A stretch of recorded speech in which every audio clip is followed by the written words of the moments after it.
Dobrý den, dnes si srovnáme dva multimediální přehrávače Sencor Daze. Je to starší model SVP 4430. Ten má velikost úhlopříčky 4,3 palce, rozlišení 480 na 272 bodů a vestavěnou paměť 4 GB. A novější model, ten má označení SVP 4502, Sencor Daze MK2. Ten má velikost úhlopříčky 5 palců a rozlišení 480 na 800 bodů a vestavěnou paměť 8 GB. Jsou to přehrávače, přehrávají MP3 a hlavně filmové přehrávače, mají vestavěné i rádio, které ale není moc kvalitní, takže se nedá moc použít. Je tu i kalendář, prohlížeč fotek. Oba modely jsou v podstatě stejný. To vylepšení toho novějšího modelu je hlavně ve větší paměti, kvalitnějším a větším displeji. Zkusíme si tady něco přehrát. Ještě tady na boku mají výstup na sluchátka, výstup na televizi. Oba mají slot na mini SD kartu a mini USB na připojení s počítačem.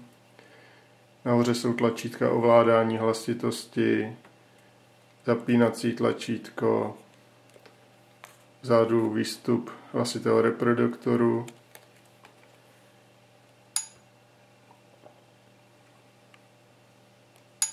Tady máme nějaké demo.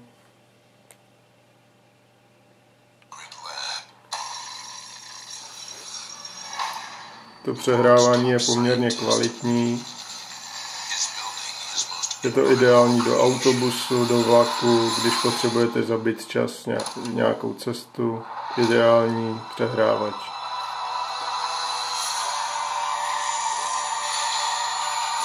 Cena toho novějšího je necelý 2000. Ten starší model se prodává za 1400 korun.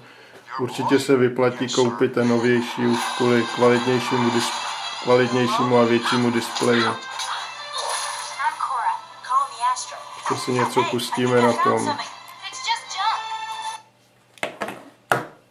na tom starším modelu.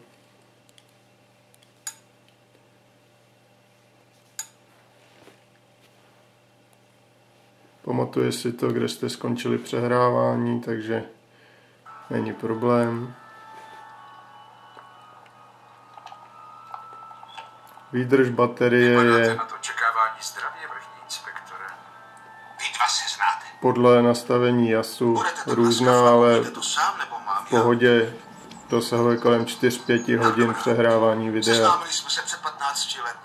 Můžete si nastavit na obou poměr stran. Přehrává i titulky. Z formátu přehrává, jak jsem říkal, AVI, MKVčko. Nemá to problém s žádným formátem. Ještě jsem se nesetkal, aby mi to něco nepřehrálo. Z těchto dvou bych rozhodně doporučoval si tu 500 připlatit a koupit si novější model, který má kvalitnější a větší displej. Tak to bylo srovnání dvou přehrávačů Sencor.